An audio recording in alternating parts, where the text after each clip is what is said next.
Hello, I'm Steve Multi-Mason and welcome to my podcast, throwaway commentary for The Relic. I am pressing play at 1, so 3, 2, 1, play on DVD. Polygram, jeez, remember they brought loads of stuff out. So yeah, I'm doing a throwaway podcast tonight. Got some backing up to do. Cloud9 Entertainment. I went to see this at the Pictures. I was proper hyped for this. Paramount Pictures as well. This is one of the worst VHS covers going. Oh Christ! The VHS cover is like all black with what looks like a relic, looks like a creature. The relic in dark blue. I've even got the mini quad poster for this. Something I want to get framed. So nice. I've got the Event Horizon ones and that. So the DVD has got like this red cover and someone going ah, and it's just never had a justified cover. When I was looking on Google, there was a cover of just like the front of the museum and just a red flame coming out. I was like, well, that's progress. So we just got flame here in black font, which is pretty cool to see black font used quite well. A flame on there, so yeah, it's a nice too. Gene Davis, a lot of cast in this. Yeah, I remember seeing this at Pictures. Massive hype about this, you know, like I think it was people who made the Predator or Aliens all written across it. The Next Generation Terror. It's got Universal stamped on it, but obviously came up the Paramount on it at the front. No extra features. Again, just really, I like doing podcasts when films don't have commentaries. I've spent the last 3 nights watching The Thing, and I keep falling asleep because I've seen The Thing so many times. Stan Winston, obviously name checking on that as well. So this was a couple of years after Jurassic Park, probably in between Jurassic Park and Lost World, or just coming after the Lost World.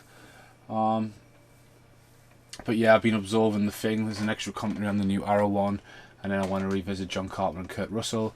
And like I like to have as much to throw at you in a podcast as possible, you know what I mean? But again, I got a lot of love for this. I have done it baboonry for The Relic, when baboonries were sort of just absolutely outlandish, unscripted stuff. So I've had a good old rant about this in the past. Paul Ray was going to join us first, but by the time I've got around to doing this, Peter Hames, that name, fucking synonymous with fucking Van Damme, I think.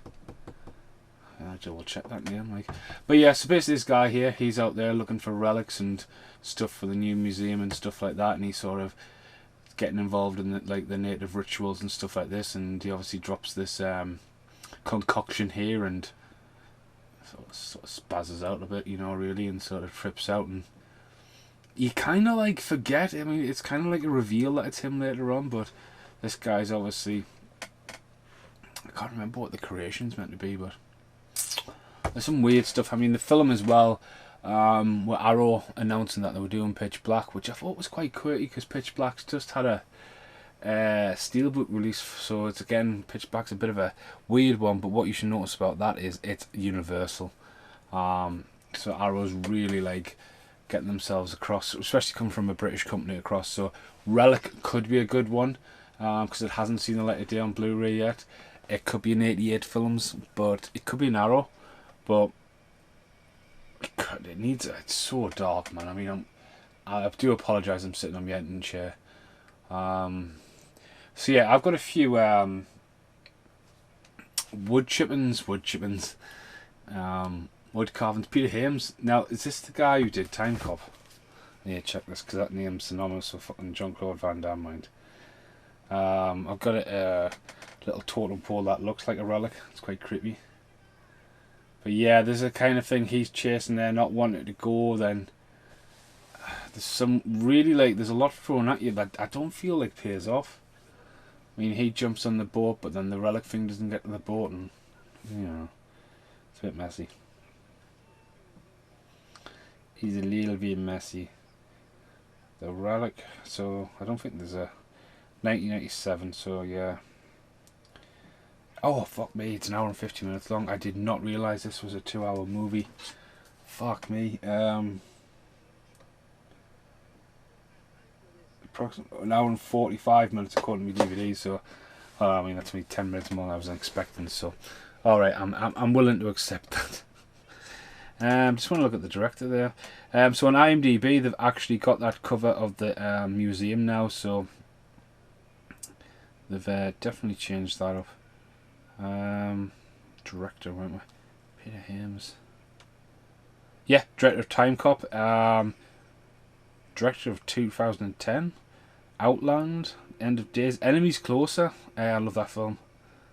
Obviously, he would have done. Oh, he did End of Days, Sudden Death. So yeah, worked a lot with Sean Connery right in the day, like. But no, he's he's had his big day in Hollywood. Stuff like Enemies Closer. I mean, Enemies Closer is meant to be set all in fucking. I think it's on the Canadian border. But it was all filmed in like fucking Romania or something like that. So yeah. So he's obsessed finding this down. So getting with me. Again, in the 90s in a big film like this, you would normally find an actor like as the Anne character. I would like personally would have cast this guy like Bruce Campbell, like Bruce Campbell appears in Congo, the way Bruce Campbell appears in Congo. You know, like, or like a Stephen Baldwin, or someone who like a bit of clout with his name and just have the small role, and then essentially becomes the creature. But yeah, that's what I would have done anyway. So yeah, his boxes haven't been mailed out, so there's a lot to take in on that Auckland scene. You know, he knows something we don't know. He's had a massive trip. We know we're going to Chicago. John Whitney is his name, so there we go. Chicago, Illinois. This little fades in. Ship docking. 6 weeks later. Tugged in the tugboat. Tom Sizemore, 90s. He just didn't seem to be doing wrong. I mean, obviously, we go back to my podcast of Striking Distance 93. It's 4 years later and he's leading a fucking movie. But he doesn't get name checked at the top. The last does. Philippi Ann Miller. So she gets name checked at the top. I don't recognise her from anything else. A lot of the cast in this are just... If I seen them in something, I go, oh, they're in the Relic. I wouldn't name check them with someone else. Getting a pretty cool location. I suppose, I mean, maybe it's not too hard around them areas to go, right, is there any ships derelict? Let's go aboard. I mean, that thing looks fucking derelict. I mean, it's when you'd say it's 6 weeks, that is rusted as fuck. I mean... Oh yeah, because he's lost his dogs and stuff. It's bad shit, that, like. Oh yeah, his partner, a bit, I know how he feels when your ex-partner takes your dog. It's a bit grim. Yeah. He really takes on a nice little strong role behind him. Looks a bit like Waldo Woggins, stuff like that kind of character. That boat is just rusted as fuck. Like, I mean, fair enough, it's coming from, was it Africa or somewhere? Or no, South America. But see, like, surely there's got to be MOTs and shit for boats. I mean, if it's sink at sea, it's like, alright, it's sunk.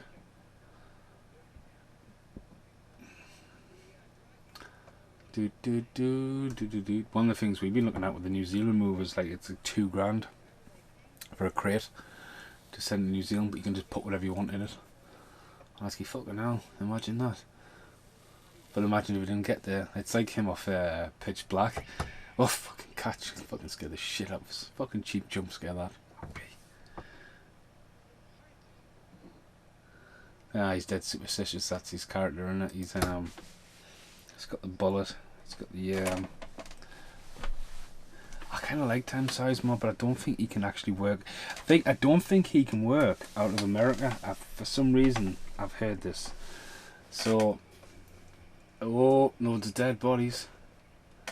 So again, though, the bodies have all been hidden away. So it shows you whatever the fuck killed them's like definitely smart. Fucking gag thing. Yes, shut program. But yeah. Oh, shut it back. Seeing this at the Empire Pictures in concert. There was we don't really have many big museums up here. We've got like the Hancock, which I revisited a couple of years ago. Nothing to this scale though. But this generally like would be a huge working museum, and it's like it's there to the public, but it's also got like science and development going on, which you just don't get over here. I mean, you'd be lucky enough you can get parked at near the Hancock, I think, in Newcastle. I mean, I've been to the London Museum, but I don't remember it because I was quite young. Oh, fucking little sex pests, Jesus. Again, it's really dark on her face there.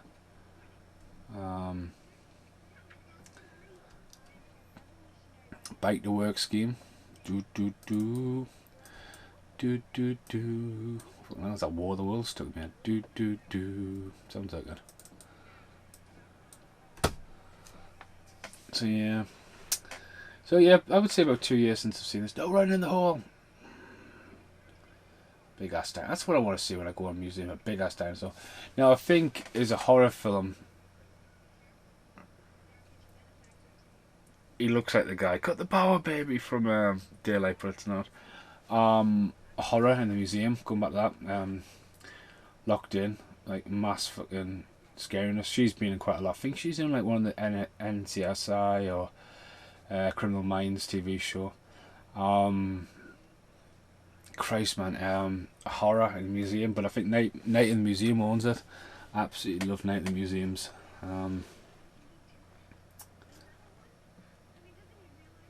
But yeah, oh yeah, hitting the grant thing, you know, like I'm gonna get the money. So it sets off a feud, different characters. Yeah, maybe this film could have been slimmed down 15 minutes, I would say. Not going on, like. Again, though, you're coming off the era of Jurassic Park, people want creature features. But I think one thing what falls short with the Relic, I mean, the Relic's big reveal is pretty cool, but then it changes so much, it's almost looked like, you know, it's meant to morph and that, like, but I think it needed to be sort of a killer, because half the time you just hear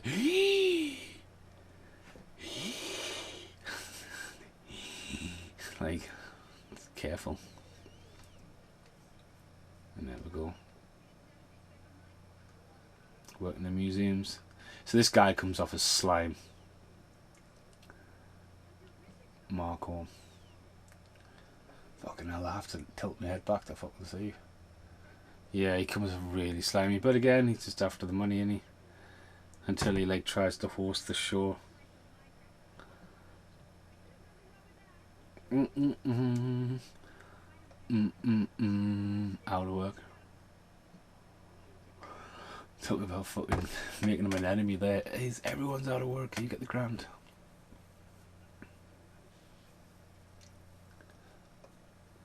I mean, it must be a fucking huge museum. Remember Prague? I went to Prague's museum and paid to go in and all that. Oh yeah. So Dr. Whitney, and for apology. So yeah, he's great. He's gonna have a sneak. Went into there and like half of that was only one floor, and it was the 4th floor. It's fucking weird, but I think what had happened is the big museum at the top had fire damage, and they relocated it into like sort of the office, so the sort of something was going down, but it wasn't very clear until you were in. Yeah, the old guy. God, it's pretty sad. Him, you know, gets killed for no reason, you know, but delivered a good performance. The curator of the museum is probably what he is.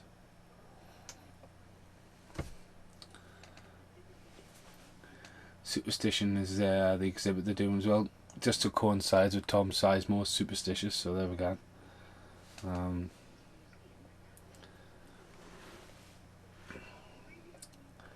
wonder how tall she is. She must be like 4 foot. I mean, he's nearly taller than her, bless her, in the wheelchair.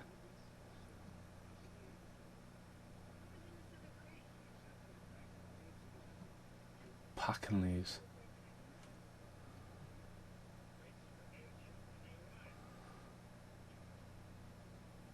Of course you can, Margot. So yeah, let's have a look at IMDb. I mean, let's see, they're looking at the leaves and stuff.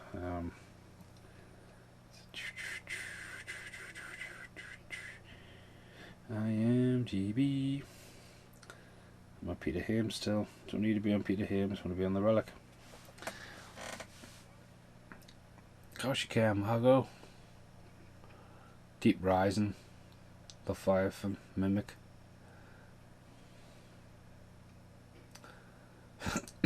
Tagline. There are secrets better left unknown and treasures best left undiscovered. In 1995, a scientific exploration found something that turns myths into nightmares, something that gives shape to fear and form to evil, something powerful as deadly. They should never have solved it. They should have never have touched it. And they did the unthinkable. They brought it back. Fuck me. What a fucking big tagline. Think Jaws 2. Just when he thought it was safe to go back in the water. Fine. Oh yeah, so the kids have got themselves locked in the museum. I mean, this guy's gonna fucking smoke a joint. I mean,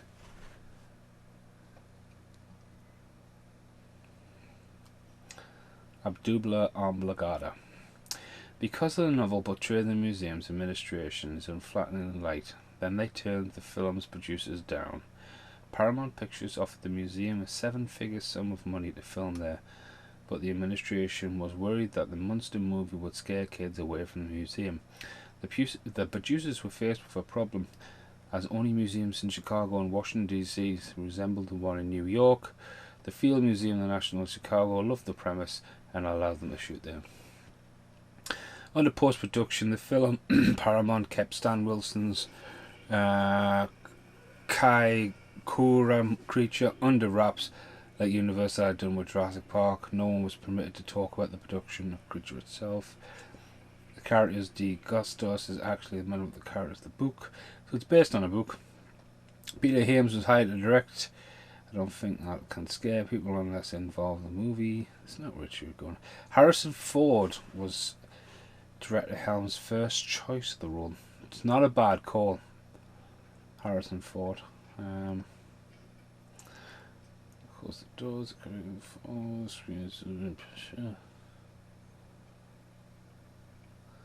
So it's around about the scenes where he runs to the door to get cut. The monster has 4 minutes of screen time. It's a good gag that worked ourselves to death. Like, the book takes place in New York. Latest TV, and then the hunt and female started Gavin Kindergarten Cop. There's a lot of facts and figures on there. I can't really have to read out.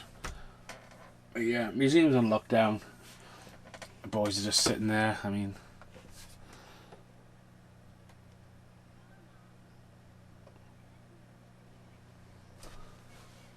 the boys, the hallway, either breathing down the.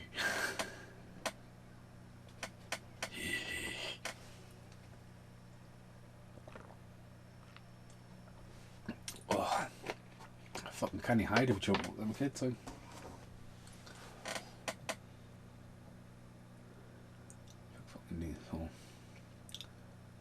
Oh, it's tearing at me. Fucking hell. Imagine walking there at the night time, pitch black. Of course, he's out getting stoned, isn't he? I mean, come on, man. He's a fucking guard at the National Museum. He must be on a good wage and he's getting high in the toilets. I mean, wait till you get home, mate. She's out there.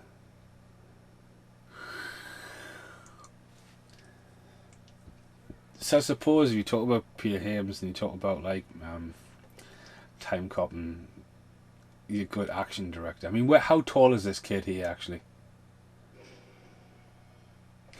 But the fuck, I don't get that. That had me in the baboon. It would make sense if he was underneath the stairs, but to be grab his hand the way it was, then from behind his shoulder, it makes no fucking sense. What an old creature.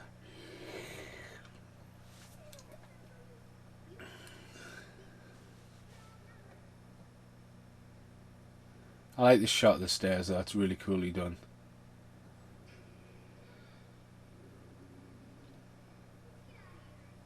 Fucking right. Some really good bits. Like. But then it cuts the next day and it's just like, fucking hell. Like, hurry along.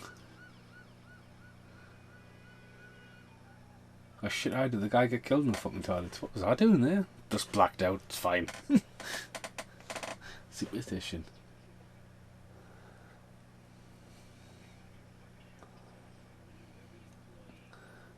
Do. Loads of people going around.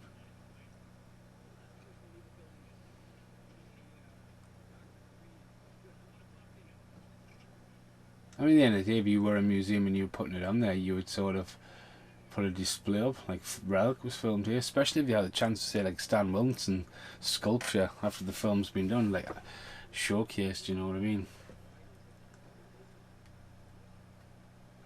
Murder. Fucking hell, he's even creepy about that.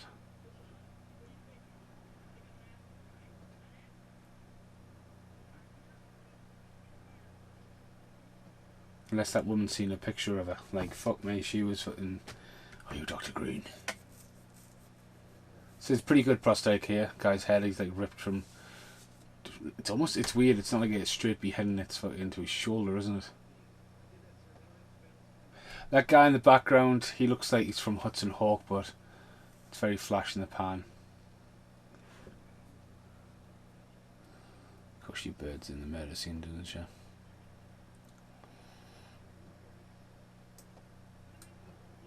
Have a poo. Look at all the couples just having a drink and all that. I love it how they put it must be bad when the crime scene investigators having a fucking hard time.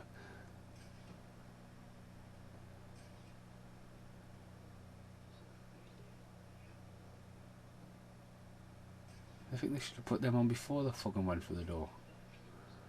So there's the brain. So pretty cool back in the day. I mean, it's only a 15, mind. It's only 15. There you go. Just an unorthodox. I mean, come on. Again, no, her going, oh, just total overacting. Him, get her out of here. Superstition again. So yeah. Fucking creepy coroner. I mean, that's better. A guy who's got a dry sense of humour.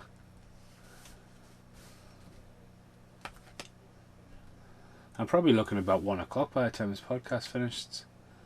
Yeah. Say like I've got stuff to do.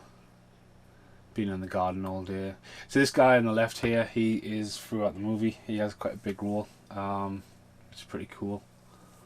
But again, you've got so many cops in that hallway. I mean, even this guy walking behind him, that totally looks like the guy from maybe Die Hard 2. I recognise him from. A fucking class location that. I mean, look at that, man. Got a waterfall in the background. Just fucking cleared out that museum. Probably shot a lot of these at night, lit it to look like day. Obviously not going to jeopardise tourism either.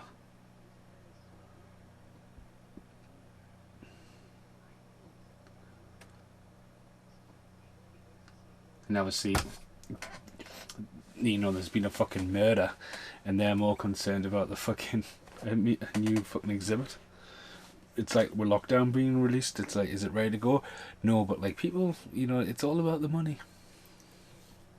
I mean, it shows you just the greed of humans, really just willing to like, for reputation, it just, you know, they're willing to risk it rather than go, hey look, someone got killed and we're working on it. Rather than right, no one got killed, don't worry about it, it's safe, and then it all going tits up.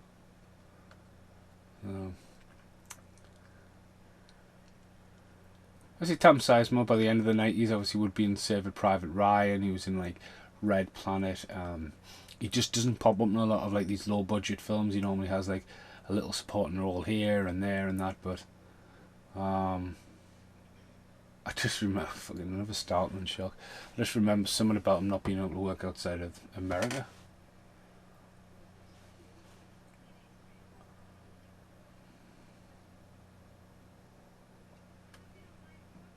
What the oh, it's a fucking... I bet that fucking stinks. Taxidermy fucking... Oh, I mean, is that a dolphin or a shark's guts he's pulling out? I mean, just the little details about that in the background. Like, I've never ever fucking noticed that till now. But oh, there's a massive shark on the ceiling as well. That was cool. Obviously using the ants. Again, you look at this and wonder how much of it was the museum.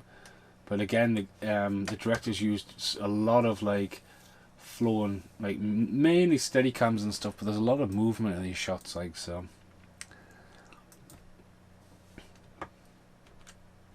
Oh, and a penny on the... It's just pushing the superstition over the top, like, on it. Don't step over the dead body. Is it a black cat? Is the penny up or down? I mean, we get it. He's superstitious, but then the fucking museum... Oh, it's just... Obviously, the caged area comes into play a lot later on. It's the end of the movie, isn't it, this location? Again, this file and storage. It's pretty cool.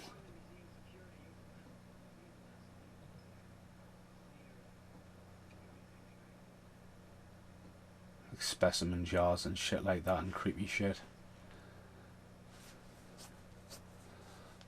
Everything in its place. Things like this though are going now. It's all just space like that's now fucking hard drives and fucking terabyte towers and all kinds of shit. So he's a bit of a red herring at the start here. The fact that his office was trashed. Obviously the creature's aware. And you need to pick up on a few of the little things, I think, with the guy. Obviously, his research. Did he like people? Was he having problems? If he did, why did he kill the old guy? Yes, he's driven by wanting the double obligata. But again, it's kind of... Again, metamorphosis, isn't it? It's, you know, it's almost like a werewolf story in a way, you know? He got bitten by a plant and now he's a fucking crazy-ass fucking creature.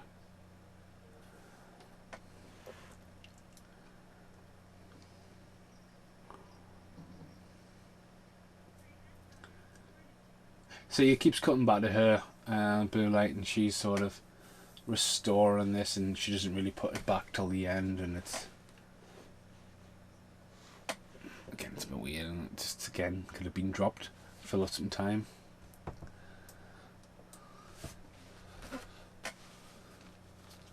Blue Light, though. Do do do. Ooh, didn't like that shot. Toe tag. So there we go. Woman about to do the autopsy again. Dry as fuck. Sense of humour. Just another autopsy.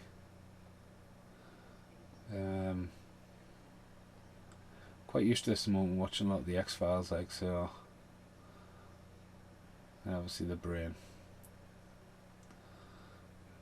It's quite light, even for a man. It's just like, alright.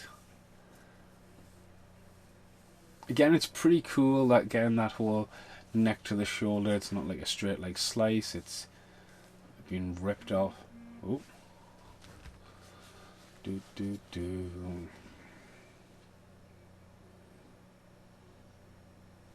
What are you talking about there? Head. Great head, like. I love how Tom Sizemore's got the mask on, he's got the sheet on but no gloves. I mean, I guess he's not going to touch anything, but if you're going to, like, fair enough the mask, but he's got the whole sheet on. So his hands in his pockets out. He was cross-armed.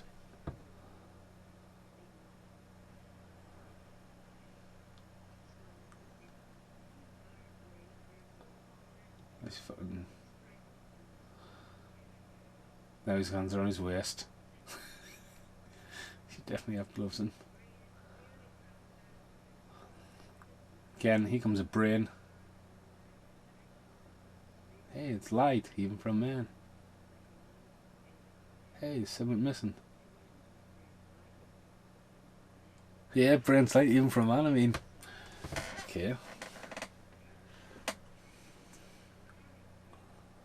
Eee. Just realised you see a bit of his winky as well. I mean, there, look. Oh, it's been covered up. Just that one shot, there was a bit of winky. Well, you know. Again, with podcasts, you tend to like look beyond. I mean, you can't hear the story, but again, I just like doing the podcasts. I know some people love them, some people hate them, but you know what? It's better than fuck all. Look at the bottle of water advertisement there. Oh, DNA analysis. She's doing all the creature. Oh yeah, there's a bug creature, isn't there? So yeah, see this little bug goes in there. Within 12 hours, it's fucking the size of a fucking headshot going fucking ballistic.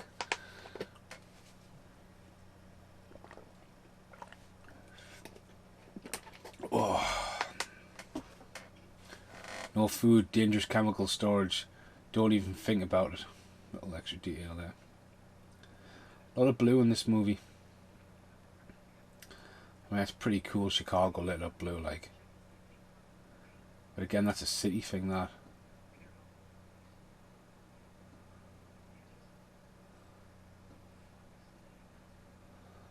Yeah. See, he's having this whole thing about his dog.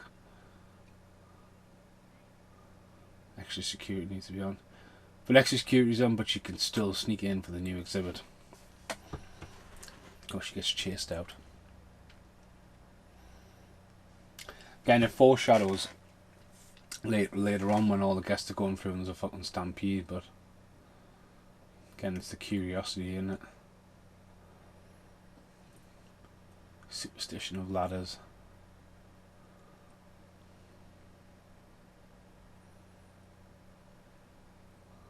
Broken mirrors. Umbrellas open and everything. Yeah. It goes back into more of the mythology there. Ancient tombs, Egyptians, mummies.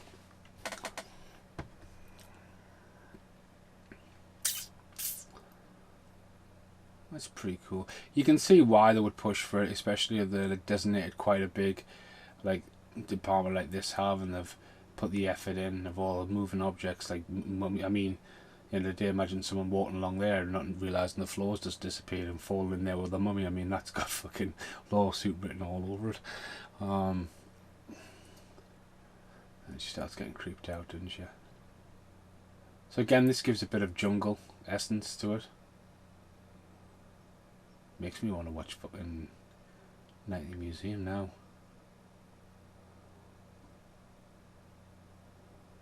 It's so dark. It's funny, like I was gonna do Time Cop. I'd actually so A House of Wax has appeared here. Blood Cabin, Drop Dead Fred. See, I acquire these little pile of films on the side. So I watch loads of films while I'm editing. And Time Cop was there, but it's gone again. Just trying to make as much content while I can, especially in lockdown. Like, I can't see fuck all what's going on. Oh, that was a bad edit. It could have cut to someone else, not to show it twice running differently like that. Yeah, run. Definitely suspenseful, like. But again, it goes to the thing where the creature is on the screen for 4 minutes, so it's kind of like they're wanting to do the Jaws thing, where they'd want you to feel creeped out. And I mean, the fake scare here that it's a fucking janitor with a fucking bad, fucking probably like breathing problem, and she's just like hiding in the toilet. The same thing, like I'm safe in the toilet, but get on the toilet seat. The music works really well though. But again, it's kind of like going back to the whole keeping Stan Winston's creature under wraps, and obviously relying a lot on CGI a lot of the time with it. But yeah, for it to be the fucking janitor, I mean, just so we weren't clear, she's got a fucking inhaler as well, so it's like fuck me. Again, I think another scene that could have been cut. I would have went for an hour and a half on this. See, they're still going to go ahead. I like that though. As soon as the carpet lays down, he walks onto it, and it's just nice, stylish. That. It's a lot of red carpet, like.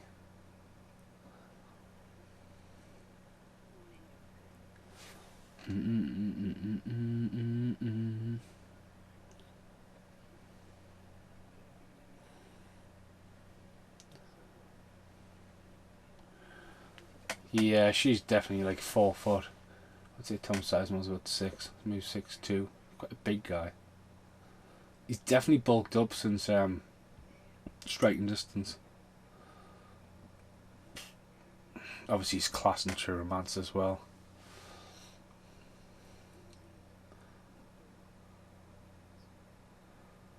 Definitely plays a cop that would get shit done, like. But he plays it more like, I'll get shit done, I'll get there. He's not like, I've got a fucking gun. I'm like, the action guy. And I don't think he really, from what I remember, he doesn't have much action in it.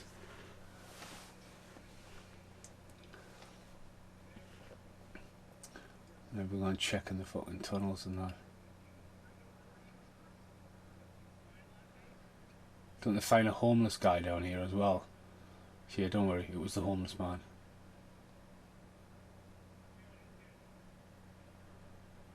But again, I mean, as creepy as it would be, it'd be a fucking dead surreal, that, wouldn't it?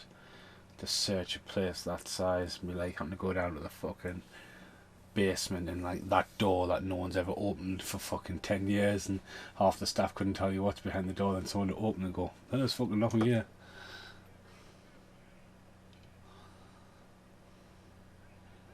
It's fairly kicking off in America, isn't it? Got my YouTube on the background there, just flicking away, and just it's all the fucking riots, man. It's fucking crazy.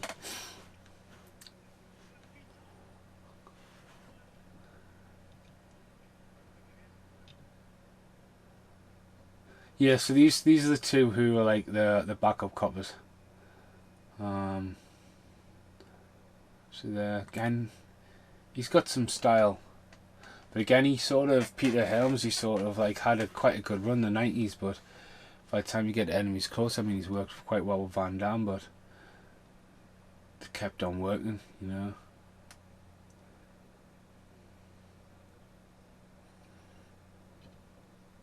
Thing is, if you make a good few, if say for example you made 5 big films in a decade, especially an era, 3 to 5, and you're fucking proud of them and people know them, and if you said, oh, have you seen Time Cop? Yeah, well, I directed that, and they'd be like, oh, fucking hell, you know. But so here's the first look at the creature.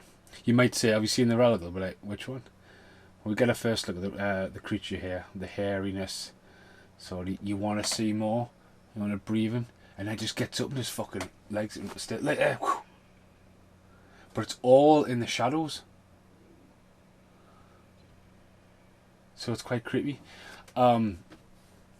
So yeah, if you were wanting to, if you had that hit, and then you got to like, it's depending on how late in life you had that hit as well, because there's a lot of young, very talented directors coming up, especially coming through university and stuff, and they have all the techniques. They've done a bit of, they've done a bit of searching.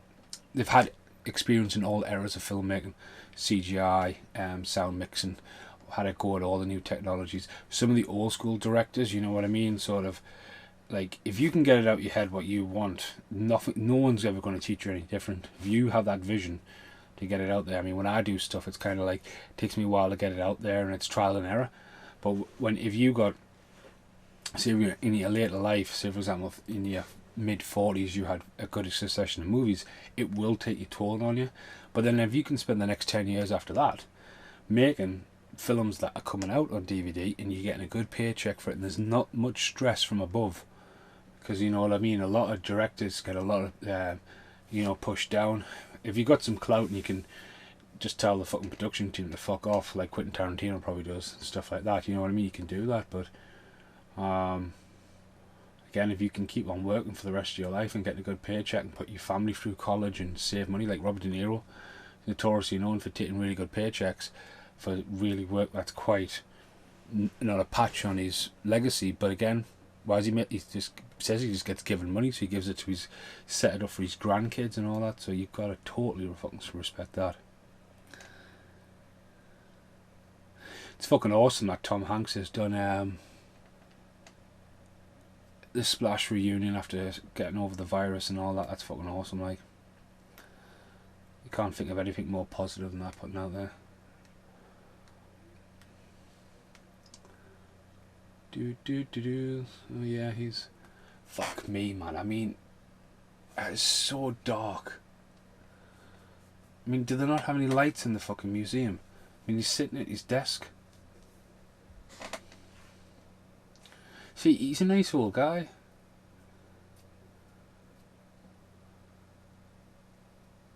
Didn't deserve to have his head ripped off.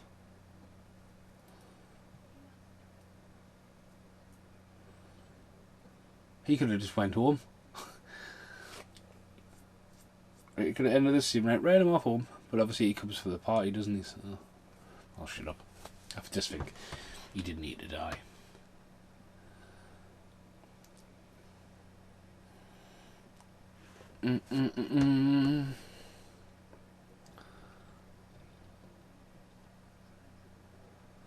On the backup.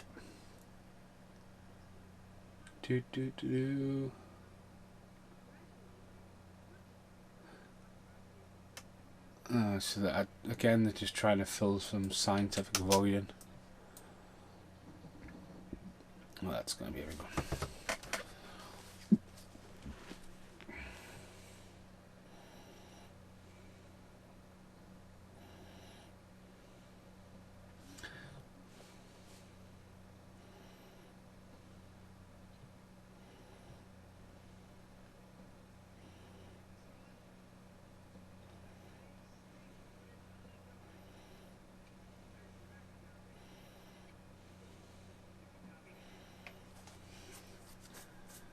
Oh yeah, they're still down there creeping around, aren't they?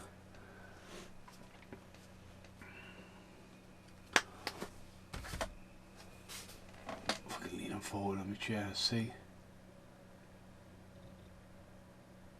I mean, it doesn't help that the guy comes out swinging over a fucking axe, like, but look at that, man.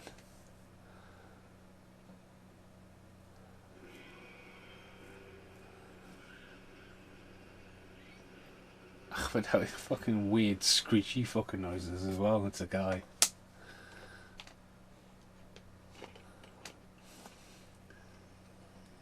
Should just back to this last. Reconstructing this artifact. And it's like when that's constructed and you know what it is, it's on.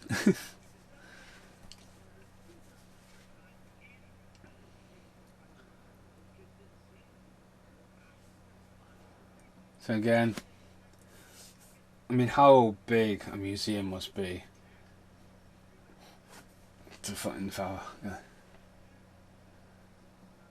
having to fucking pitch up like a fucking meerkat.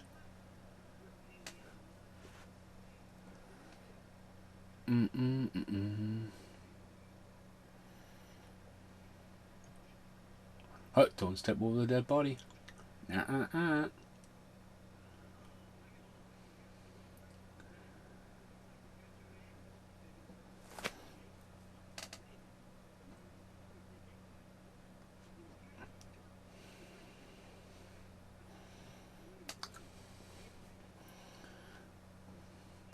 Oh, that one detective that doesn't believe him.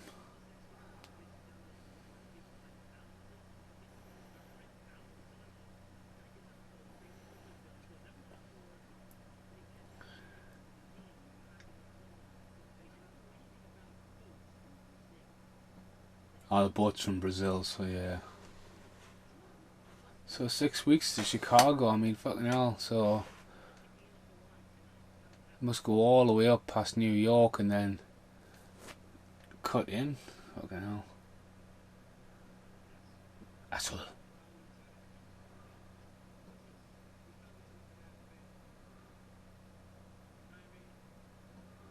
Oh, so yeah, like, fucking... Not only is the homeless man living in the fucking catacombs of the museum, he's a regular guest of just wandering around and no one notices it. It's just like... What the fuck, man? I mean, it just all points to, like, you know, the reason why they're going to let it open. Oh, the mayor.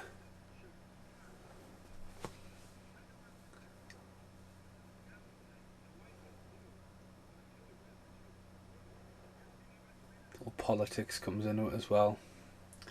Greed and politics. What people want, not what the best interest for everyone is in the long term.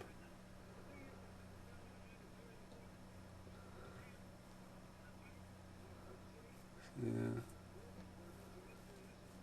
Nice introduction though that he is the mayor, because obviously he's one of the ones that gets stuck in the lockdown, so it's not like he turns up and like, I'm the mayor.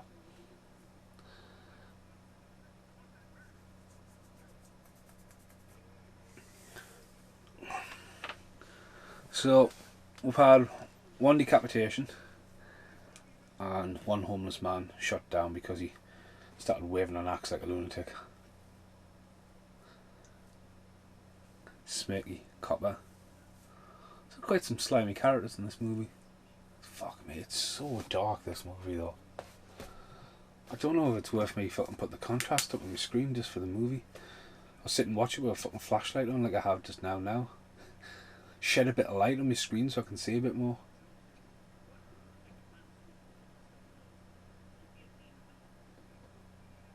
Fuck me, he's just walked past the screen and up the stairs and he's just a fucking silhouette in shadows.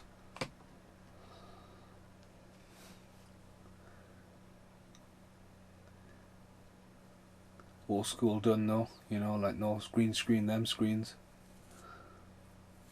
Oh, big jump scare. Never realised this, but she looks very much like my auntie when she was young, because my auntie's used to run hospitals and stuff. Ooh, crazy ass bug. Fucking hit that with the thesaurus. Explodes on impact.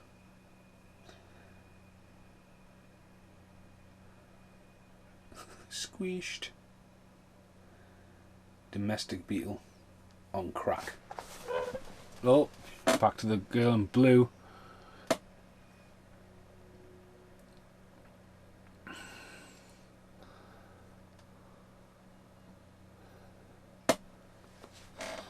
Back to the girl in blue.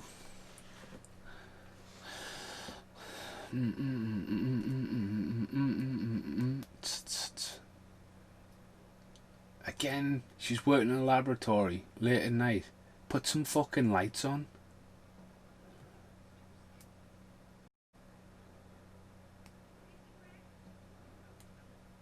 Have anyone seen Greg? Put the light on.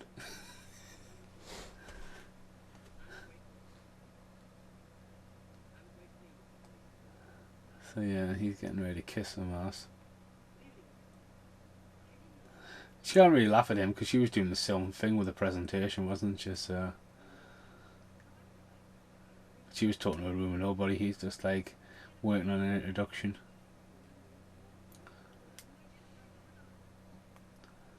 Again though, it's just like, I think that though, they're her going to him for help and him showing his genius, like knowing what it was straight away. Just again, if they could just get along, they could probably fucking cure loads and create loads, but again, it's a rivalry.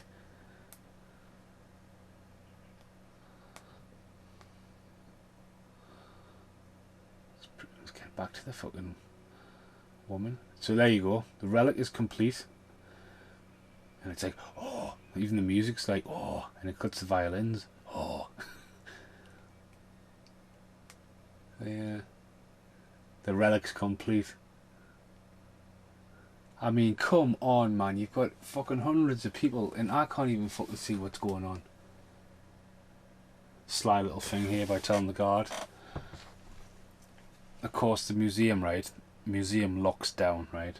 Like a fucking space shuttle when a fucking breach is going on.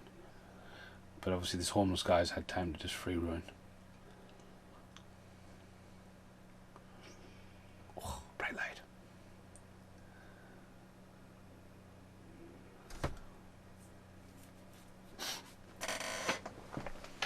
Right, it's night time outside. You can have that, it's a bit dark. Pretty cool shot though. It's got to be a helicopter shot coming across.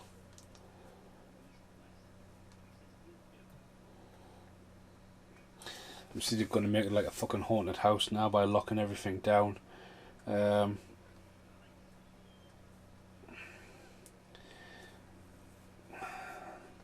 Send the dogs off, one gets killed, one shits itself.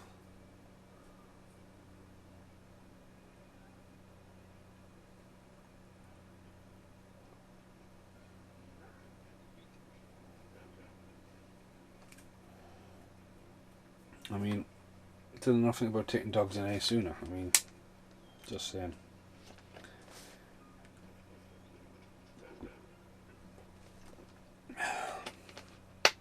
So we're halfway through this podcast. I hope you're sticking with us. Remember, like, share. There's over 50 podcasts on the channel. I was just updating the playlist before. I've probably missed quite a few adding the playlist. I need to really go through them.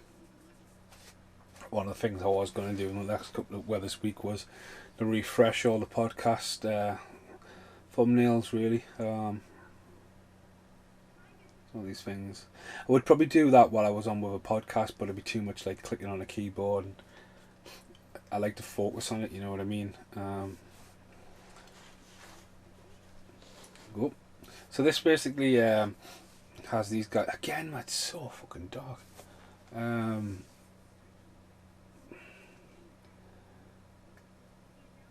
Yeah, so he gets left here to die eventually, so...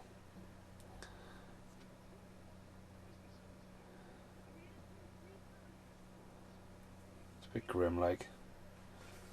Considering if you think like the idea that he just sat and waiting to get saved and can't do anything but just sit and wait and die, it's fucking grim.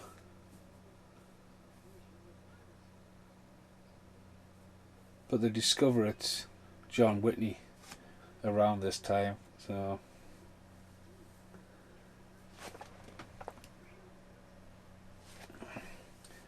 it's after it fucking headbutts the door, isn't it?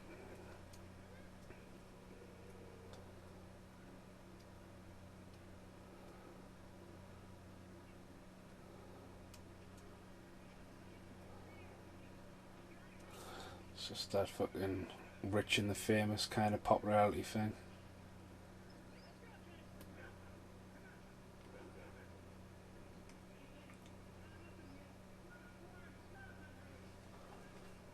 Fucking hell.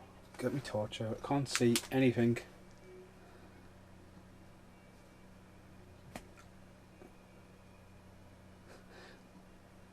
Oh, it's all part of mood setting. Is that why the lights aren't on? Yeah. Oh, sorry, table. I don't get us wrong. I mean, a lion jumping up and ripping into a zebra, lit up in red, glowing red. It's quite sinister, like, but it's a bit startling. Fucking two massive giraffes lit up in red, like fucking on giraffes orange and like sort of shade of white. Not them fuckers. Like giraffes from fucking hell.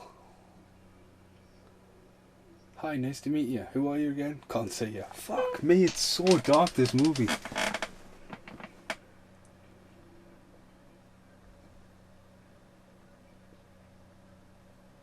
Let's discover what the fuck's going on.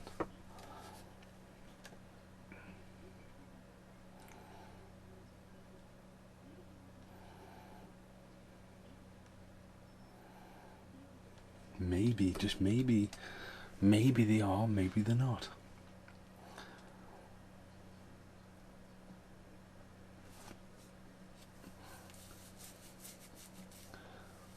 Human.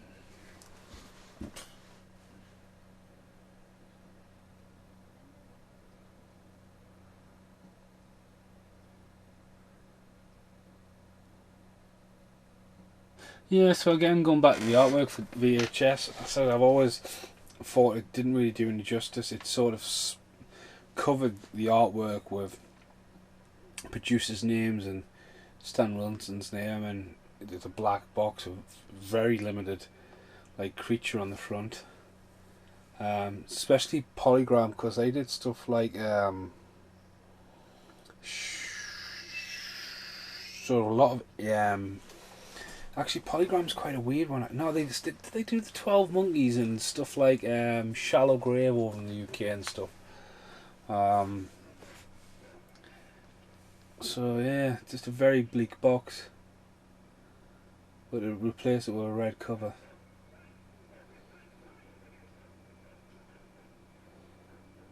So I think they're in a tunnel. I can't. Go on. That's you, dead. Fucking meant to be on fucking call and you're fucking eating a fucking big ass cherry.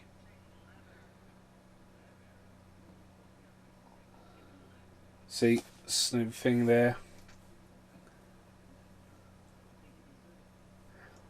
I can lock it down. They're all locked in. I mean, they've got CCTV monitors. I mean,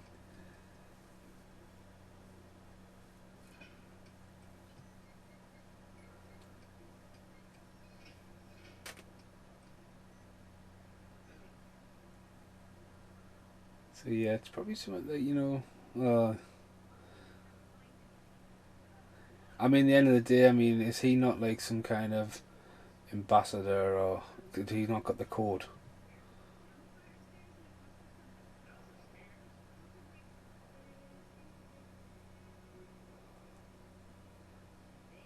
Champagne. There you go, he's got his opportunity.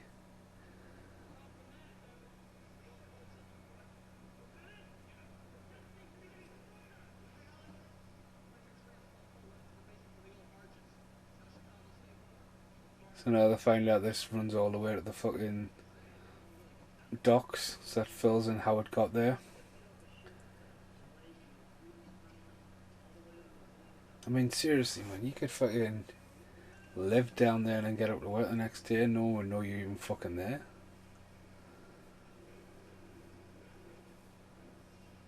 Yeah, so there was a lot of horror movies at the time, you know, like, I said that I don't like when that dog gets killed, runs off, and I mean, you don't see it get fucking killed, but it's enough to fucking warrant it, like. Just the movies like this. So Deep Rising, got a lot of love for Deep Rising. Special effects have aged okay. Obviously Treat Williams again. He's been in quite a lot of supporting roles. Mimic, Leviathan, Deep Star 6 Phantoms, got that on VHS. That's a weird one. Virus. Screamers coming out very soon on Blu-ray. Lake Placid. Anaconda. Deep Blue Sea, The Blob, the fucking Puppet Master. There you go. All you need to know when a dog's killed is a dog squeal. It's pretty bleak. Oh, you do see a bit of a dog.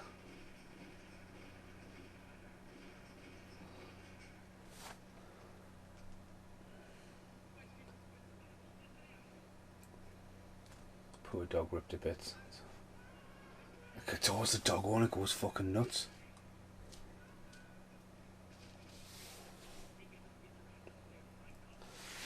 What the fuck is that?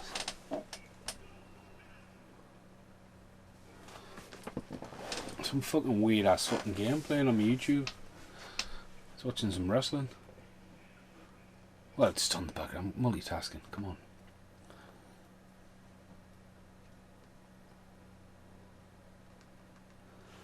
So yeah, going back to the protest in Minneapolis. Fucking 24,000 people watching this feed. Fucking crazy, man.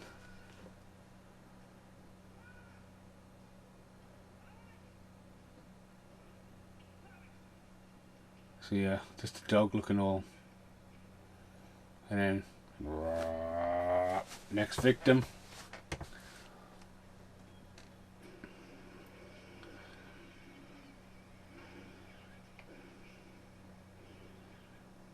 See, this dog survives.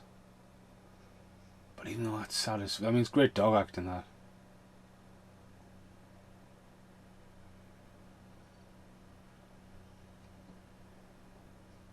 Again, shows what weirdness about the creature, you know what I mean? There's something in there that's, you know, warranted not to do that.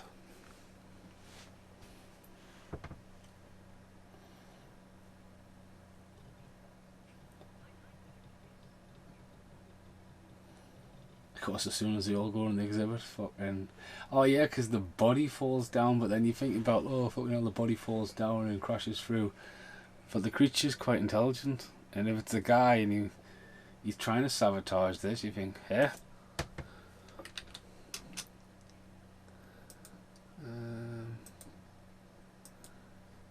Is that not just fucked off yet and closed?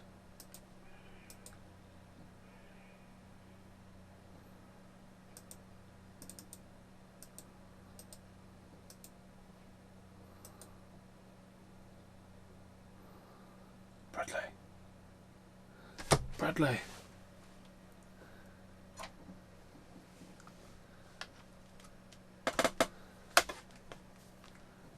Find his fucking nest or something. Oh, fucking dead body there. Oh, there's a few dead people here. We don't know who these are. Fucking nest. Heads. Copper's been beheaded.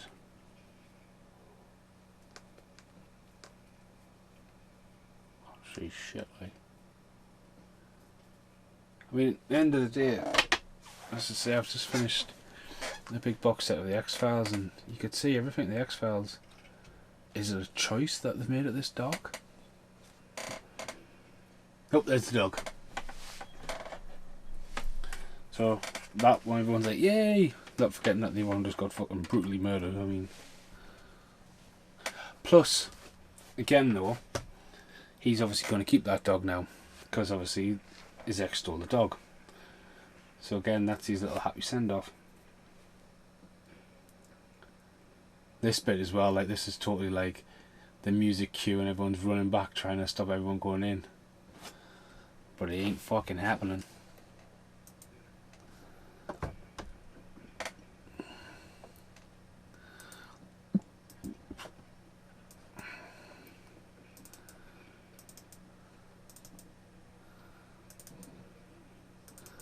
Am I still only on April?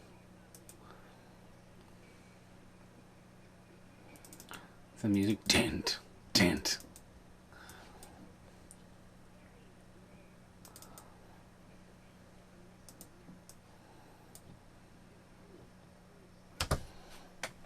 the front get a guided queue. I can't see shit. I can't see shit.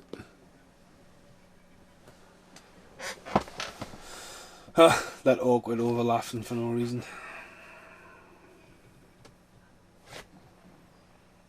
There's a mint bit which is fucking mental, but it's a mental bit where the stunt guy just runs into the fucking, oh yes, it's the relic. Finished for the presentation.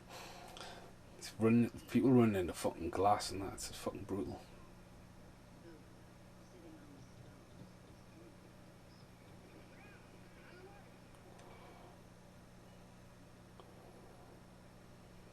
So yeah, drips on the blood. And it's like, it's set up trap.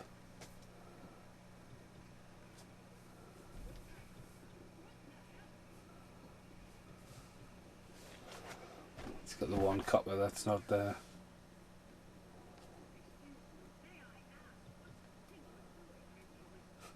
I mean, the end of the day, she's just like, right, okay, fuck, is something wrong? Like, yeah, there was a murder, I forgot about that. Hey, look.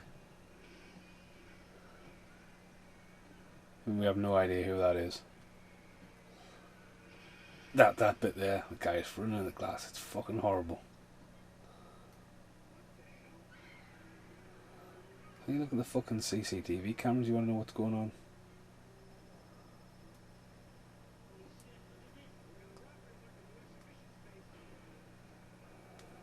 Ah, yes. Robbie Late's gonna set everything down. Mass panic.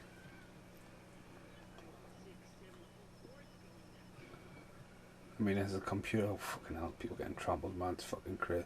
I see. There's two of them. Told you. Two of them have gone into that fucking tomb on the floor.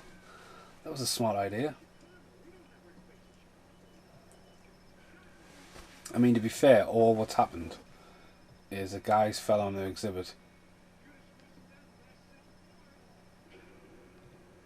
Has the creature sabotaged the museum?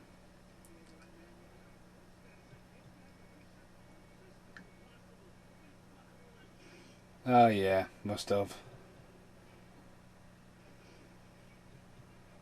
Smart creature, this one. Wiped everything out. For what grounds though? You just gone mental. Oh, now we've got red flashy lights.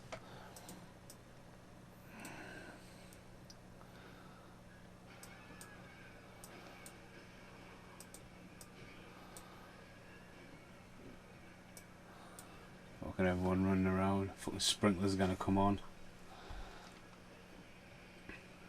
See, I'm guessing this would have been a set, really. This bit. Especially when they've got the creature in it later on. So we still haven't seen the creature.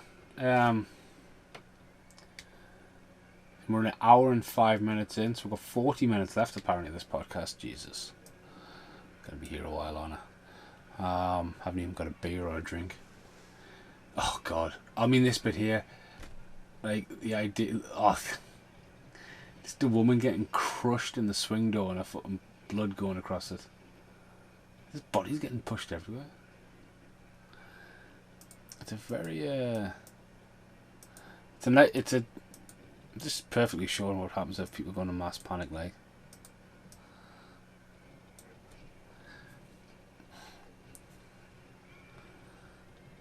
Fucking doors come down and trap everyone in. Of course they are. What is on this now? I want to watch the.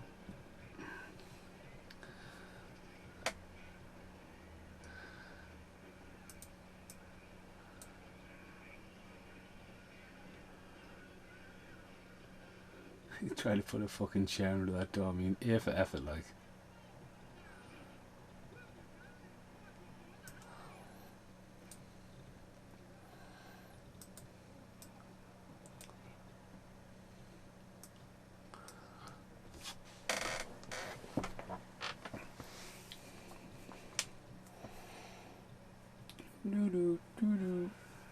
Mass panic. Red lights. Oh yeah, 'cause he goes off and gets killed.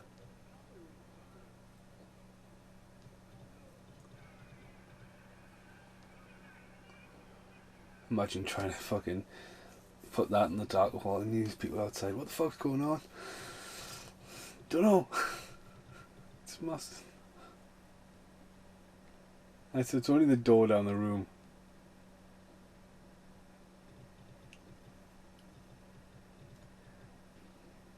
I mean, for example, when they were like locking it down and all that, I mean, even not like a scene before, like one of them just briefly hears something, like for not to go in there to find it completely fucking trashed. It's the next room over. It's like there's only the two of them. What's that noise? Don't know. All right, next thing you know, blackout. Oh, and then like, oh god, they come back here and this guy's head just fucking bounces off. Like spring-loaded head pop. I mean, what the fuck? I mean, it's huge, it breathes heavily, but it's as stealthy as a fucking ninja. So that's the two security guards dead now.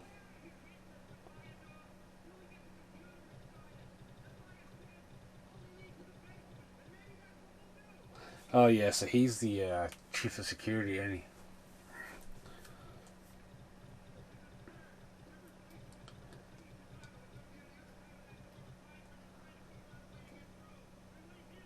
Fucking Sherman tank will get through that door.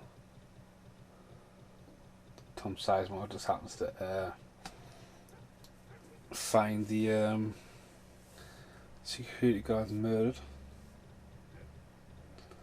Pretty cool though. The red flashing of light. I mean, it's quite a cool horror element that. You don't know what you're going in for. Your brain can only take in so much, and as soon as you get in, it goes black and then a bit more, and there's a head upside down. Took the fucking thing crawling off a table.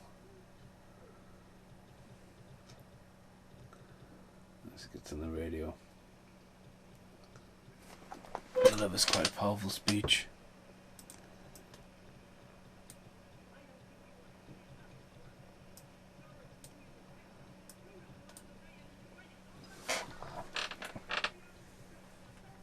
Fucking getting was this shit. It's always somebody blaming somebody else. As soon as they realise they fucked up, it's not their fault. It's your fault. Put the mirror on.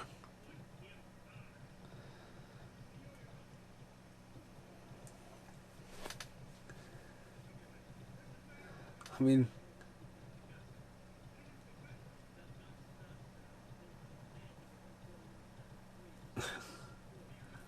put him down and burn him. So yeah, it's pretty cool. They again, the rain in there, so yeah, it would have been a set, you know, they're gonna fucking drench it, like, but I would have it this dark, but I would have had the film, up until this point, I would have had the film a bit more brighter. You know what I mean? Because now everyone's, and you don't know who's going to survive, especially when the old guy gets killed in a minute. You don't know who's going to survive. And, you know, there's no power now. There's a couple of fucking floodlights. It's pissing down, and then him, the red warning's on. It's really good, especially when they're in the sewers. So I don't really see the point of making it, even when they're outside, how fucking dark it wants to be. So that's why I'm kind of say if Arrow came along and maybe it's something to how it's been developed. But from knowing this really well from VHS to now DVD, and then now revisiting it again and going, yeah, it's as dark as I fucking remember. You know what I mean? So you should never have. But again, going about the creature being stealthy, very soon the creature is just standing there, and no one realizes it's even standing there because, oh yeah, there's the lion, so, and the giraffe and all that, and it's just fucking watching them, and they don't even realize it's there, and it's like, fuck.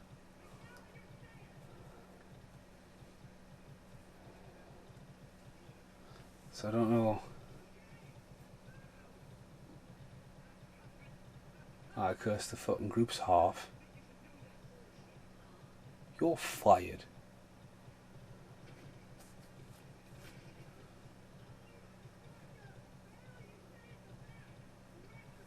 Again, the supporting cop just fucking bosses it, like. So same Tom Sizemore doesn't really, like, you know, again, he's just the guy who gets stuff done. He wants to find out who's the killer, and he wants his dog back, but now he's found the dog, he's more than happy to go home. But now he can't get out, so he's with his dog. So I'm guessing, oh yeah, so he finds the woman and the old man here. So that's pretty good. That scares the shit out of the old guy.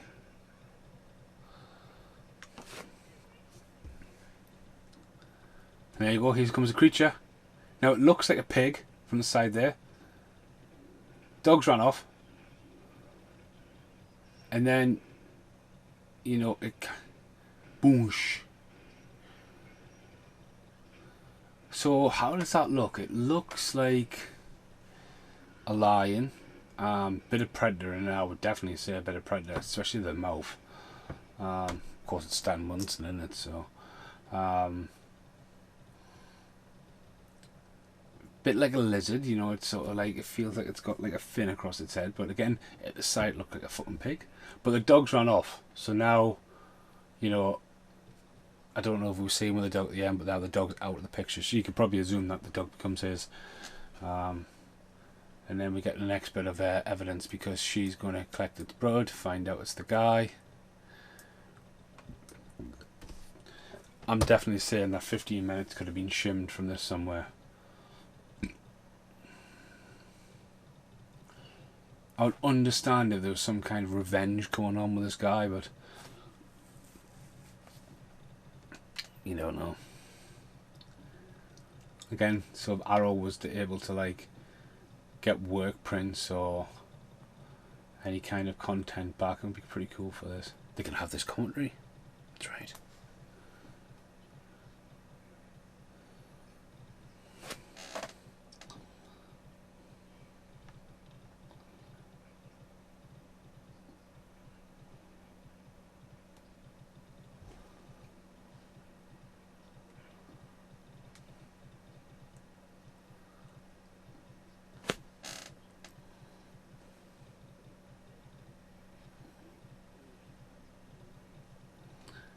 Do do do do do do do do do.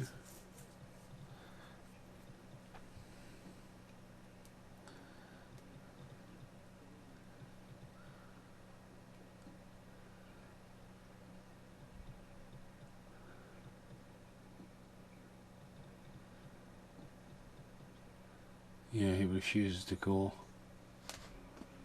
He gives himself his own death sentence, really.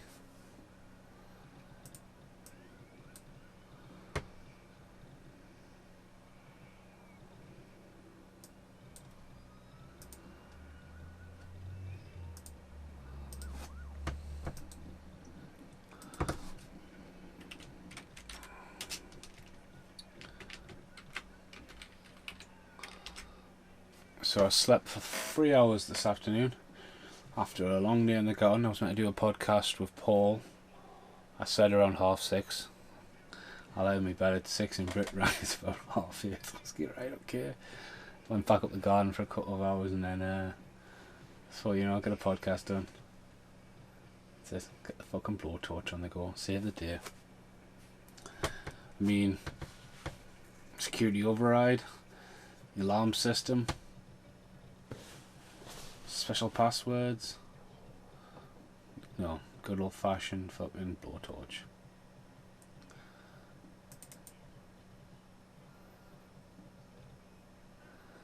Ah, cool. There's not much on this one.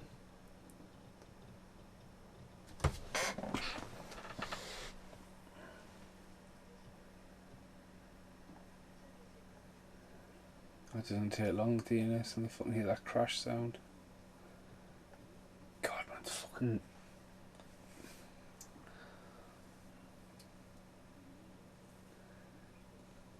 Like, holy shit, man. So dark. 20 minutes left. We've had a quick peek at the creature. Got the backstory about his bullet and his superstition. And we get the crash sound and he's like, oh my god.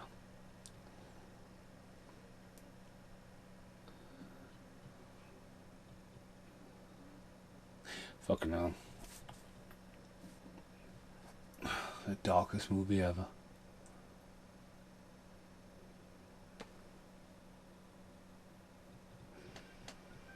So they're going strong with the burner light.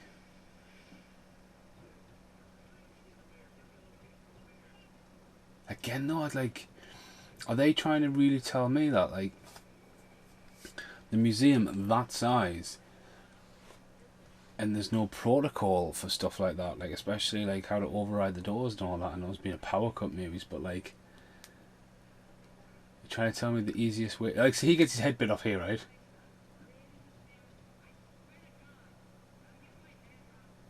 How did no one see that get in the room and it's standing there? So we get a first look at it. It's fucking huge. It's ripping his head off. Proper chimera look. I mean, how did no one see that come in the room and the doors being locked and stuff? Another head. Big feet. Oh, guy get whipped. See, he gets whipped. Gets ice from his neck. So we get to see it here. It's almost like a dragon.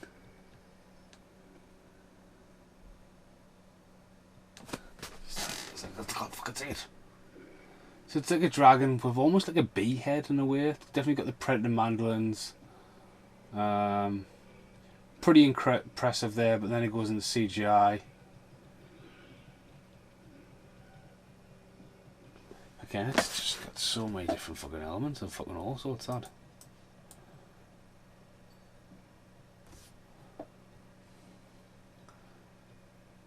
Oh yeah, slime man. He's run into the exhibit. I mean, he deserves a good death for being slimy. Oh yeah, because he sees it in the reflection of the glass. Hang on, I'm fucking on the edge of my seat watching this now. And then you see it behind him. Really good bit. That's class. That's fucking great, that. But again, that's like sort of... What's he called? A Hellboy kind of creature? So again, it's a cousin of the Predator, really.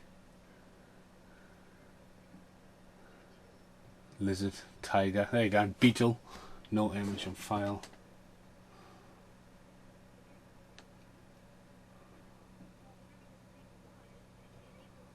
So yeah, so it's a beetle, a lizard, and a tiger, according to the pictures we've just seen. There goes some helicopters. I mean, there's 2 helicopters in shot, and there'll be a 3rd one fucking film it, so...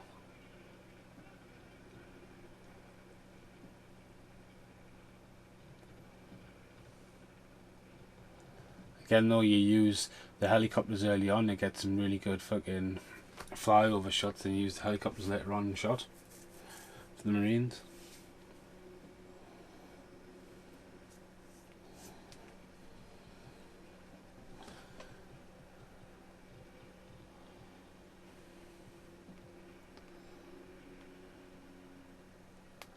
fucking getting hot tonight.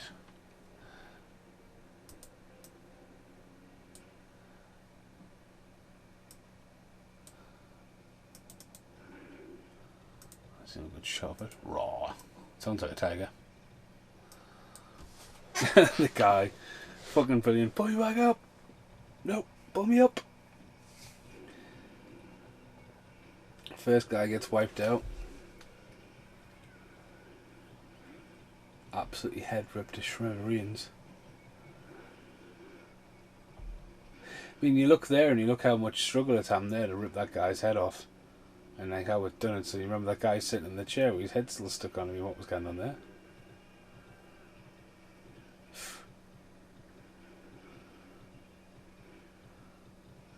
This guy here, man. Pull me back up. Pull me back up.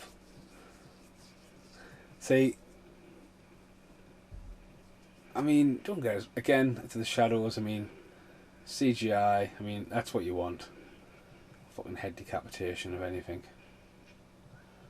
The guy that pulled me back up, and then it starts creeping around the wall.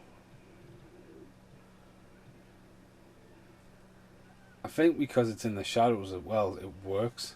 Because it being able to walk on the ceilings and stuff, and then the guy just fucking, it's like, bring me back up, and you think he's there, and he's just half a body. I mean, to get these special effects I've stood up with. I mean,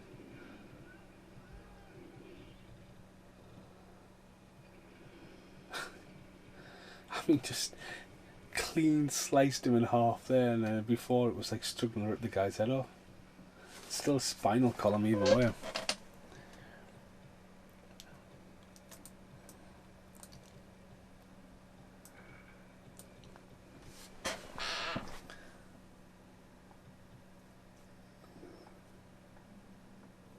And now it's fucking, I mean, right, it's just fucking, wow. So, the old guy, and you get to see it, and he smiles at it. And it's fucking scary, that thing. I mean, it is like the Predator, like. But, like, just wipes out all the Marines in that building. Then, it's downstairs in the next scene killing the old guy, and it's like, hang on a minute. Can I teleport?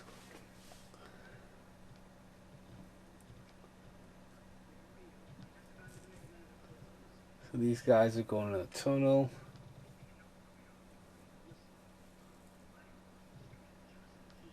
So going again, yeah, because obviously the guy, he got killed in the the exhibit.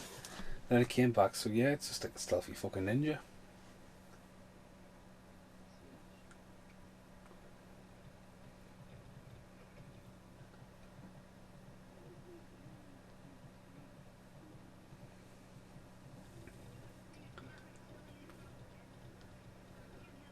So they never really leave here, do they? Setting up a kill box for it.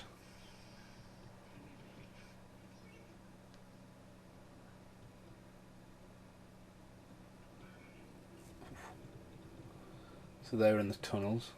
So again, though, it's going to hunt them down as well, doesn't it? Doesn't it kill a few of these? It's fucking everywhere.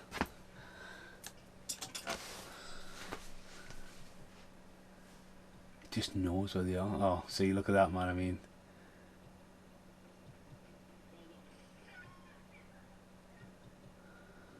so just kill the old guy. I mean, again, though, it's more like you don't see him die. It's just that look. So it's just bleak. I mean, the amount of people getting killed in this, and the amount of people that survive. I mean, he should have been safe in there.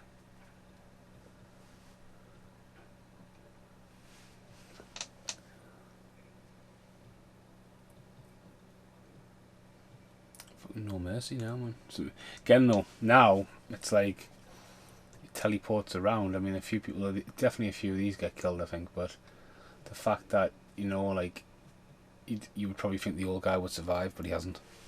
I mean, the dog's going to survive.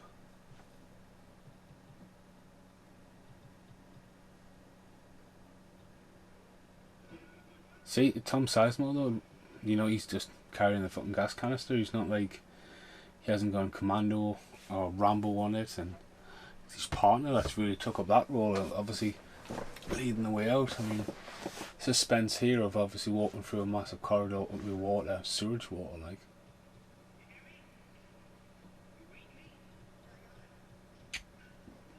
I fucking have no idea what's going on here.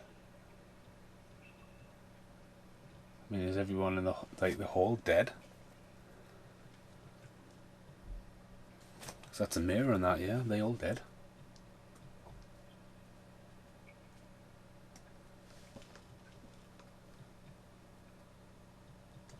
It's fucking proper creepy, like. But there's no way it could be down there and up in front of them. There's just no way. It's a skilled old guy.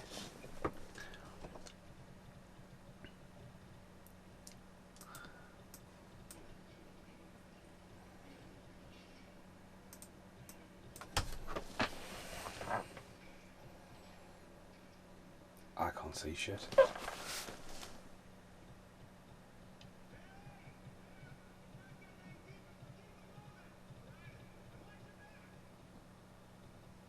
Oh yeah.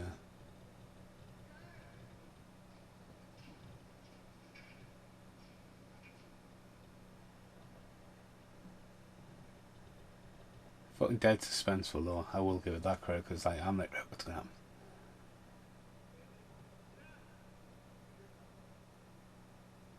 So he turned around, he's gonna be behind a minute.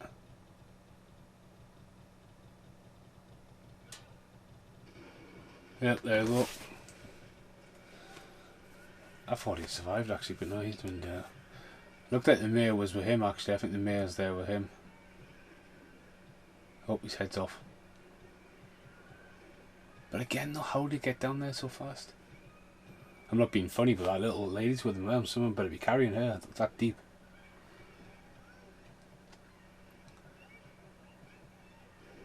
Oh. A woman's been killed. Oh.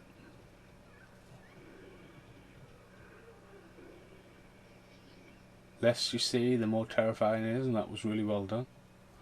Oh, a little tail going away.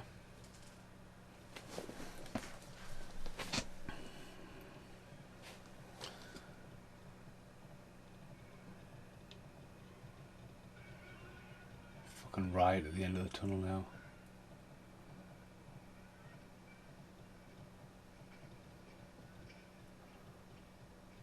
So to kill two people there, so we've got Tom Sizemore and the chick. Now they're trying to create a plan.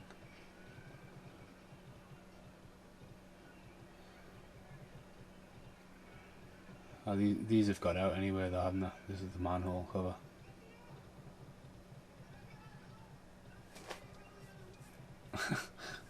You hope it's gone the other way, mate.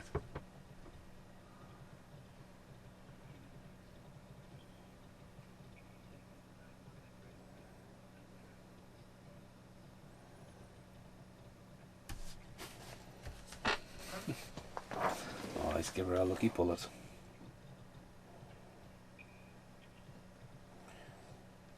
Look at a message off Jameson Newland. Fucking hell. I must read this.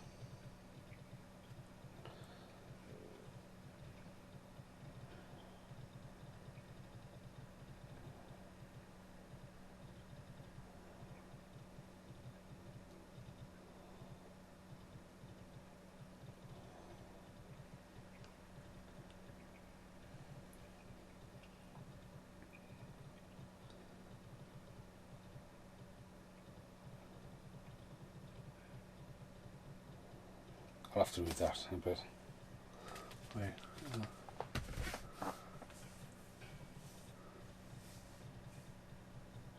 Oh yeah, so hang in the bag. I mean, at the end of the day, he's not stupid, but it's full of embryos and stuff, isn't it? Oh, there it is.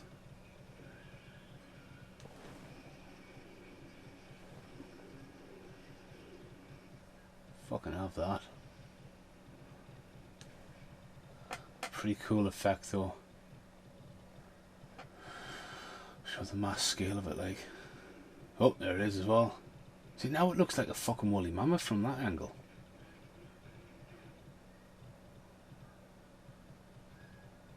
thought they were fucking out the tunnel. It'd be fucking hilarious if they ended up back in the museum. I would have totally bought that.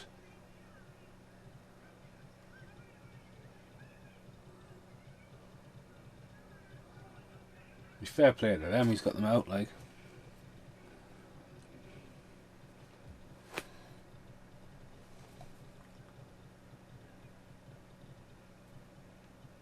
Right, so they're saved.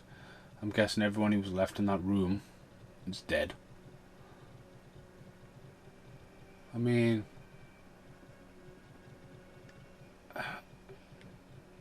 it's quite a far away, but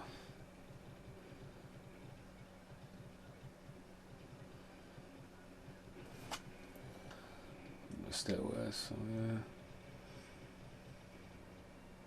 They haven't even got through the door yet, fucking hell. I forgot they were trying to cut through the door.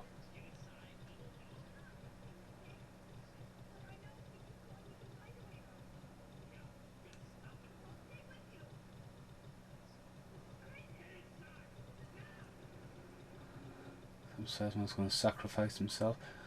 So it's back in the museum here, isn't it? Just chitting. Oh, it's not.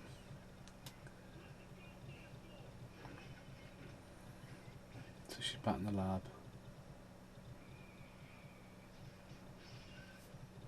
So here, the discovery of the mystery is over.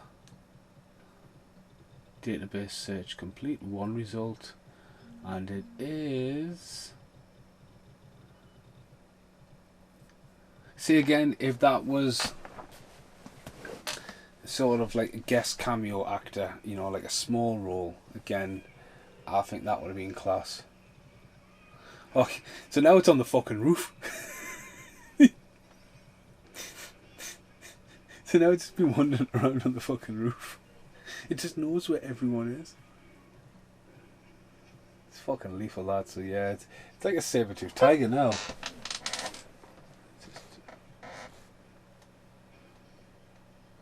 She's on the run. It's a fucking ninja.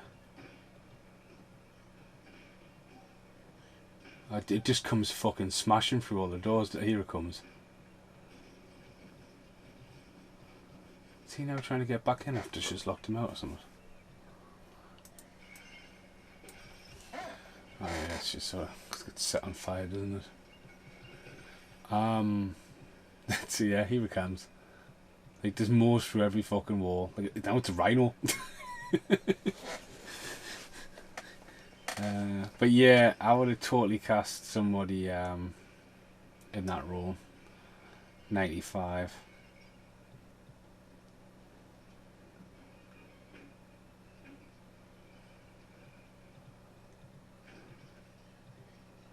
Oh, she's gonna make a fucking become a fucking arson in fucking 60 seconds.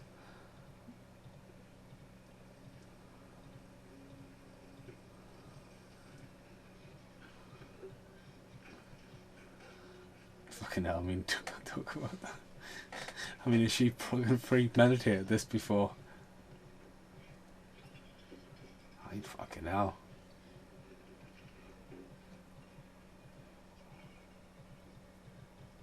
I mean, I understood if she did this before when they were making the plan and all that as a last resort, but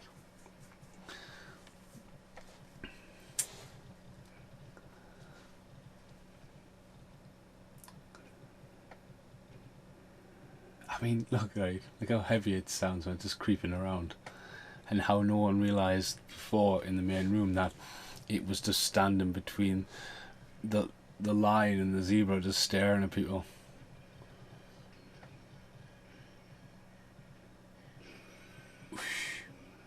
That old cliche.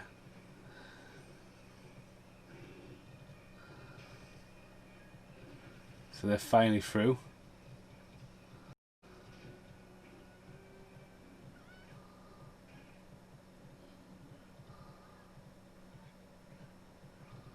Well, she gets to a lift though. You can see it from the side angle though, don't you? It's very predator-y face like.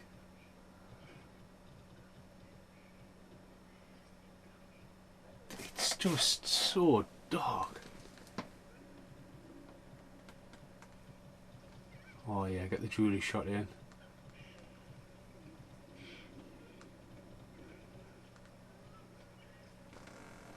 She knows who you are.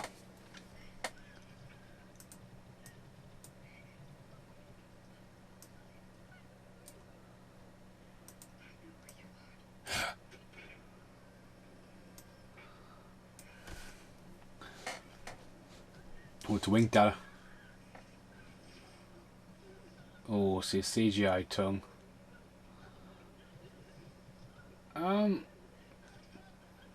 Again though, you can see they've spent the money on the special effects.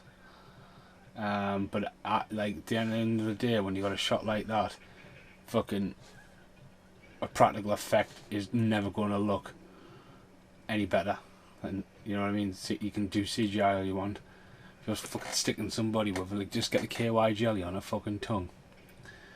So here she goes. She nukes it. Yeah. Escapes in the elevator. It's been set on fire. Just realised I should have really went and checked my fire outside before I started this podcast, but we're going to get a really expensive CGI shot here that it doesn't look like it's going to age very well when I watch it here. It's on fire and it's on the run. There you go, run down the stairs. It's impervious to flame. It runs. Big explosion. She looks behind. It's still running on fire. Ooh, that's not aged well. Ooh. Oh. I mean, Tom Sizemore just went fucking flying because he's been trying to get back in for ages.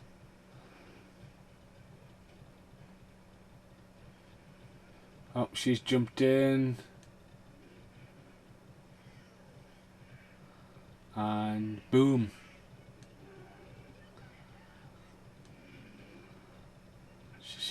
She's locked herself in the chair. Oh, nah. That hasn't aged well. Again, get the shot locked down, get a massive puppet and just blow the fuck out of it.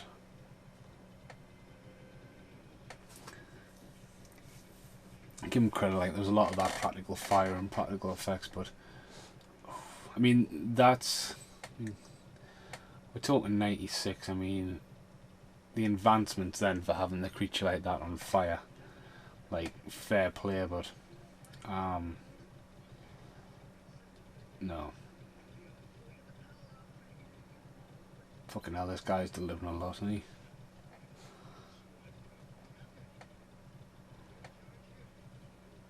That's the mayor.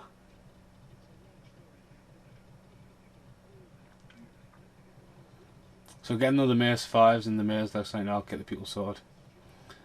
Again, doing the typical thing like, shit, this was kind of my fault. I wanted this to go ahead. So I'm going to make it look like I'm fucking looking after people.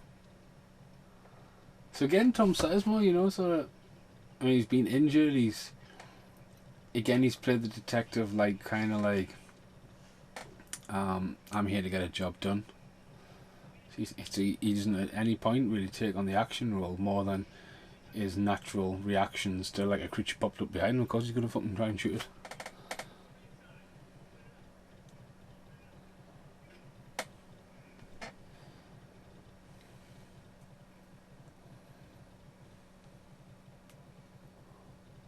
Oh yeah, she's trapped in the fucking little good job she didn't jump in the one with ants, isn't it? I'll show him reuniting with his dog.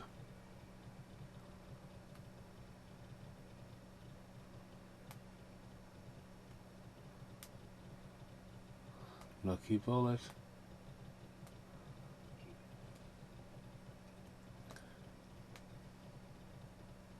Yeah.